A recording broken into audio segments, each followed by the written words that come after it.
everybody, welcome back to my channel. My name is Foxy and this is Foxy Books and Planning.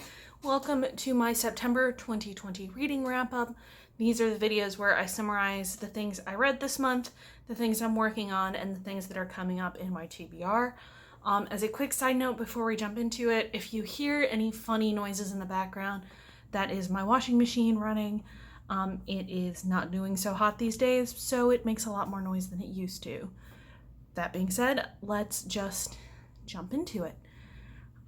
So to start with, before I get into my duns, this was a huge month for me reading-wise. I finished some monsters of books, including one physical book that I crushed in just a handful of days, and I can't believe that I actually managed all of the reading I did this month. Starting with huge sigh of relief. I finally finished Heart of Europe by Peter Wilson. I'd been working on this audiobook for 2 years. It's a personal audiobook that I bought off Audible, and I ended up giving it 3 stars. Basically what happened with my 3-star review is that while I appreciate and understand what the author was trying to do with the way he structured the book and the themes that he was talking about, I really felt like it would have been easier to follow the themes that he was trying to talk about if, instead of doing one theme across 2,000 years of history-ish, going with something more along the lines of doing it by talking about all of these themes in one dynasty, so having different sections to talk about the different dynasties and then have subsections to talk about each of the themes. Because it felt like the more farther you got into this book, the more repetitive the information got. I did really enjoy the epilogue where the author kind of came together and was finally like, this is the real crux of my argument, and these are the lessons I think we can learn from the Holy Roman Empire. So I did really appreciate that. I just wish it had been a little less repetitive and a little less wordy. All right, so next on my list is Career of Evil by Robert Galbraith. This is Cormoran Strike Book 3, and I did give this 5 stars. This is, of the 5 books that are now available as of the filming of this video, this is kind of middle of the road. It's not as good as the earlier entries because it is a departure in style from the previous books, in that there are interlude chapters where you get some insight into the killer's mind, and I didn't really enjoy that. Especially on reread, the more times you reread this book, the more obvious it becomes who the murderer is earlier and earlier and earlier, because there are giveaways if you know the solution to the story. Which, to be fair, happens in all murder mystery novels. At least good murder mysteries, you should be able to catch new details and new sort of tells every time you reread it. However, with this one, I feel like it's not as strong as books 1 or 2, where I see different things and different tells each time, and this time I just start noticing earlier and earlier and earlier. I still really enjoy this one in terms of an entry. I enjoy the character development. I enjoy the general plot. So that is why this one gets 5 stars. Next on the list is Lethal White by Robert Galbraith. This is Cormoran Strike Book 4. Of the 5 that are available, this is second from the bottom. I think, at least for me, these books are just declining in quality. And I'm not sure if that has to do with J.K. Rowling. I'm not sure if that has to do with just the plots that she's coming up with. But for me, this one is incredibly weak. It's probably weaker than Troubled Blood, which is the next book I'm going to talk about, if Troubled Blood didn't have the controversy surrounding it that it does. With this one, Cormoran is hired by an MP to try and figure out why the MP is being blackmailed and to dig up more blackmail dirt on the blackmailers, because they're both in Parliament. And about halfway through the book, their client dies. And that is what really irked me about this book, is that it was a lot a lot of personal asides where we spent a lot of time with Robin and Robin's character development and a lot of time with Cormoran and Cormoran's development, which, don't get me wrong, I appreciate my character development in my mystery novels, but this book is over 600 pages. And the murder mystery, or the central mystery in this book, does not happen until halfway through. And it's one that every time I reread it, I'm still kind of mystified about how we got to the ending we get to in this one. I really don't like it. I think I did give it 4 stars this time, mainly because I did enjoy the overall arc of the story, the overall mystery, and the kind of several different things that are going on at the same time. However, it's too long and there's too much extra BS. And that brings me to the giant angry elephant in the room that is Troubled Blood. So this is the most recent Cormoran Strike novel. It came out last Monday. I read it in 5 days. It's almost 1,000 pages. So quick TLDR, if you don't know what the issue is with this book, the issue is that J.K. Rowling made some comments in the May, June, July area that came across as very transphobic. And this story roughly follows Cormoran trying to solve a 40-year-old cold case where the victim that he is being tasked with either locating or solving her disappearance, that woman's death is attributed to a serial killer from the same time period who was known for cross-dressing, or as the book puts it, dressing in drag to get close to his victims in order to capture them and take them back to his torture dungeon. So given J.K. Rowling's comments from early in the summer, the plot of this sent lots of people up in arms about the transphobia and all of the kind of subjects that encompass that I am not qualified enough to talk about. I will try and link some more sources to that kind of stuff in the comments section. But looking at this book, if this was not J.K. Rowling, if Robert Galbraith was an actual human being who was not any way affiliated with J.K. Rowling, this would have been fine. The fact that it is J.K. Rowling and seeing the statements and things that have happened in the last couple of months, that plotline was painful. Also, did I mention this book is nearly 1,000 pages? And while it was interesting, it definitely caught me once we got through some of the really dark serial killer stuff at the beginning, because I am not a super big fan of true crime. If you're a big fan of true crime, this would be for you if you're not put off by the transphobic kind of elements to it. But as I said in my Goodreads review, which I will link down below, the drag element was completely unnecessary, which is one of the things that really irritated me about this book. There were so many unnecessary side things going on, and sometimes we would go 50 to 100 pages without moving the main plot of the story along. We would be doing something with Strike or Robin, and it would just be their personal lives, character development, and it would just go on and on and on and on. And J.K. Rowling has this problem, Stephen King has this problem, a couple of other authors have this problem, where I need you to work on paper and pen again, or on a typewriter, because these books are too long.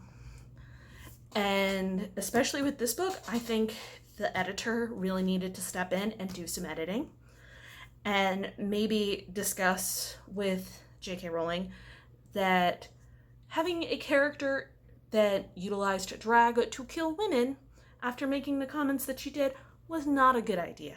And maybe they should remove that element, because it really adds nothing to the plot. If you, like I said in my Goodreads review, if they had made the serial killer a Ted Bundy copycat, would have been fine. wouldn't have affected the story at all. Really wouldn't have. And we could have moved on and it would have been a controversy-free book, but I'm sure she did it specifically because controversy sells copies. I would also like to say, as a disclaimer, in case anyone decides to come at me for buying this book, I pre-ordered this well before the plot summary was known and the controversy happened. And that's why I have it and that's why I read it. I spent the money on it. I needed to just read it and form my own opinions. And while I am not as vehemently opposed to it as a lot of people in the community are, I still feel that the inclusion of the cross-dressing drag, transgendered element, whatever you want to call it, was completely unnecessary. And it ruined the book for me. And at this point, I don't know if I'm going to purchase the next Hormone Strike book when it comes out in 2 years. It'll probably be 1,500 pages and I just won't want to bother. But I will say, up until this book, I highly recommend the series.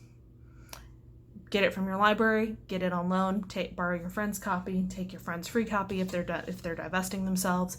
But overall, this one is not worth it. The mystery is really great once it gets going. The problem is the time it takes to get going and the asides and the unnecessary inclusion of that one particular story element in this story. All right, moving on to more happy affairs, because I wanted to get all of those out kind of in a row. Next book I finished this month was Cursed Objects, Strange but True Stories of the World's Most Infamous Objects by J.W. Oker. This I gave 5 stars. It was a NetGalley audiobook that I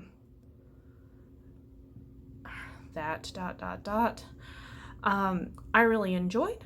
It came out earlier this month, in case you want to pick it up. I do recommend it. It's really short and it covers basically a lot of the stories behind cursed objects and why we believe in cursed objects and what makes an object cursed, etc., etc. Really informative, really short, really fun. Next, The Conductors by Nicole Glover. This was a NetGalley e-arc that I gave 3 stars. I think, please hold for a second.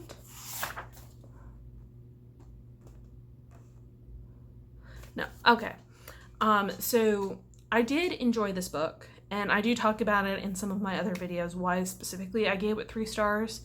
Basically, what it boiled down to was, while I enjoyed the alternate history, the magic elements, kind of the fantastical, close world, and it is a story about African Americans by an African American, my big problem with this was that central to the book is a series of murders. And we spend most of the book investigating, with our main characters, Henrietta and Benji, who are former conductors on the Underground Railroad, who are now a seamstress and a blacksmith who do odd jobs on the sides, rescuing people, etc. And they're both highly gifted in this form of magic called celestial magic, which is specific to African American or Africans. And it's kind of a genetic talent, as opposed to white magic, which is called sorcery, uses wands, very similar to Harry Potter. And so Hetty and Benji come across one of their friends murdered in the streets of Philadelphia and set about investigating, trying to figure out why he was murdered and who murdered him. And a couple of other murders happen as the story goes. My problem is that, as I talked about with some of the Cormoran Strike novels, is that the murderer and the revelation of the murders comes out of nowhere. I don't think it was built up very well. I don't think it was executed very well. And a lot of time was spent focusing on world building as opposed to the central mystery, which lends me to believe that there may be a sequel coming at some point. But I did get this from NetGalley as an e-arc. Thank you so much to the publishers for giving me the chance to read it. It does come out in March of next year, and I highly, highly recommend that y'all check it out just to form your own opinions. Don't take me because my taste in books is different probably from yours, and you might really, really enjoy this. All right. And then last but not least, my other giant accomplishment this month is I finally finished Alexander Hamilton by Ron Chernow. I had this as a library audiobook. I finished it just a couple of minutes before sitting down to film. I ended up giving it 4 stars. I think for me, well, I should back up. If you like the musical, remember, the musical is an adaptation of this particular biography of Alexander Hamilton. The reason it's not 5 stars is that while I know that Alexander Hamilton is a key part of the founding of our country and led a very voluminous life in terms of his output of writings and knowledge and things that he did for the country, and how involved he was in the early years of America, there was too much detail. This book is massive, almost as massive as Heart of Europe, but not quite as massive. And there were times where I would be listening to it as I was doing chores or driving or doing just doing my regular workday stuff, and I would just kind of lose focus because my brain was just trying to process all of this detail that was being shoved at me, and I just couldn't process it fast enough. So I do highly recommend it as a very thorough biography of Alexander Hamilton, but be prepared to read a lot of detail, and Ron Chernow is known for writing very detailed, very thorough biographies. So it's definitely worth a shot. But don't force yourself to read it if it starts to drive you nuts. All right, moving on to the books I have in progress this month. First one is Expeditionary Force, Book 1, Columbus Day by Craig Allenson. This was here I have it as 4%. I think I'm a little further than 4%. This book was recommended to me by my dad, who is a very prolific science fiction reader at this point. So the idea of this one is that it kind of takes all of the first contact military science fiction tropes and turns them on their heads. So the book starts with our main character, whose name suddenly escapes me. Oh, jeez. I don't remember what it is. Oh, Joe Bishop. There we go. Our main character, Joe Bishop, is on leave from the army, just having returned from a tour of duty in Nigeria, and the Earth is invaded by a group of aliens called the Ruhar, who look like hamsters. And a different alien race called the Kristang show up, run the Ruhar off, and basically co-opt the Earth into their League of Aliens. And it's explained that there are 2 separate sects of aliens that have been fighting each other for thousands of years at this point. And there's 2 highly intelligent, highly advanced kinds of creatures, and then they have all of these kind of pyramid of ranking depending on how advanced the creatures are underneath them, or aliens are underneath them. And so we are co-opted to go out into space to help fight the opposing factions. And things happen that I don't want to spoil. So I'm not super far in. I'm still in the middle of basic training, but I do really enjoy this book. It's been slow going because I've had other giant, massive books to finish this month. So this one just got put to the side, but it's probably going to become my primary night reading after I finish one of the other books that's on my list. All right, so next on the list is Watchmen by Alan Moore. I made 4% progress this month, not super much. I've been using this as my extended bathroom time book, and I just haven't made it super far because I haven't been as engaged in trying to finish it, and I did have those monsters that I was trying to finish this month, so all of my time was basically dedicated to reading those as quickly as possible. Next is The Devil in the Dark Water by Stuart Turton. This is a NetGalley e-arc that comes out early in October, so I'm trying to finish it ahead of the release date. I'm 55% of the way into the book. Right, 55% in. Yes, because I hadn't started it at the end of August. I really like this book. You're following a character you're following a couple of characters, but the general idea is that the governor of Bratvia, in the Dutch East Indies has loaded up what's the word I'm looking for? A convoy of ships to go back to the Netherlands with a traitor to the East India Company and some other spoils that he has found. And we're following the traitor's name is Samuel Pipps, and he's kind of a Sherlocky character. So we're following his Watson, whose name is Arndt, who is a nephew to the governor of the colony. And then the governor's wife, as there have been threats made against the ship of the supernatural variety, and they're trying to figure out who is responsible and if they can stop the destruction of the convoy en route. I really enjoy this. It's different than the 7.5 Lives of Evelyn Hardcastle, or 7.5 Deaths of Evelyn Hardcastle, excuse me, in that it's not... It doesn't have the science fiction elements. It's very much a fantasy historical fiction. And I like that he basically completely changed the setting, completely changed the time period. So it's a completely different mystery novel from his first novel. And I'm really enjoying it, and I'm hoping to finish it soon so I can talk to y'all about it. The next book is called Orconomics, a Satire, which is Dark Prophet Saga Book 1 by J. Zachary Pike. This is a personal audiobook, and I am 37% of the way into it.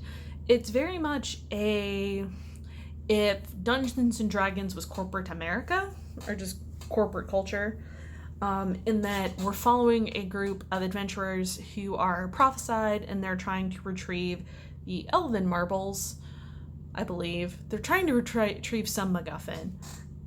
But there's things like the Heroes Guild and all of these essentially mutual funds that takes shares of plunder as part of hero campaigns. So like a hero kills a wyvern, the wyvern and all its stuff come back to the Heroes Guild, they divvy it up, it goes to the different plunder funds, the plunder funds pay their investors. And I really enjoy it. I really enjoy this take on kind of the Dungeons and Dragons fantasy world. And I'm really engaged in working through it ever so quickly.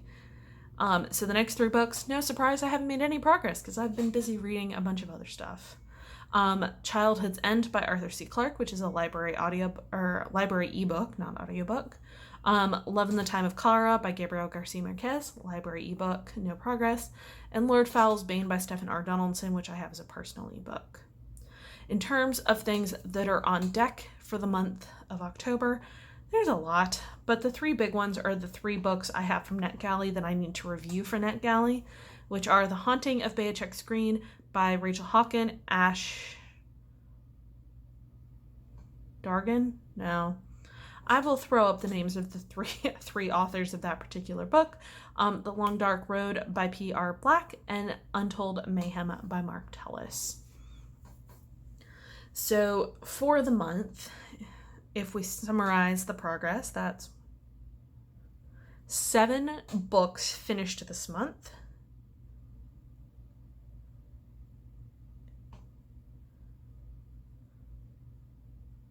And a whole nother book finished in progress. So we will see So to summarize, that's 6 books in progress, and the amount of progress I've made on those 6 books equates to a whole nother book finished, and then 3 books on deck for the month of October. Thank you all so much for watching this. Please do remember to like and subscribe. If you have any thoughts about any of the books I've read, I would happily engage in constructive, thoughtful discussion in the comments down below. But with that, I will talk to you on another video. Bye.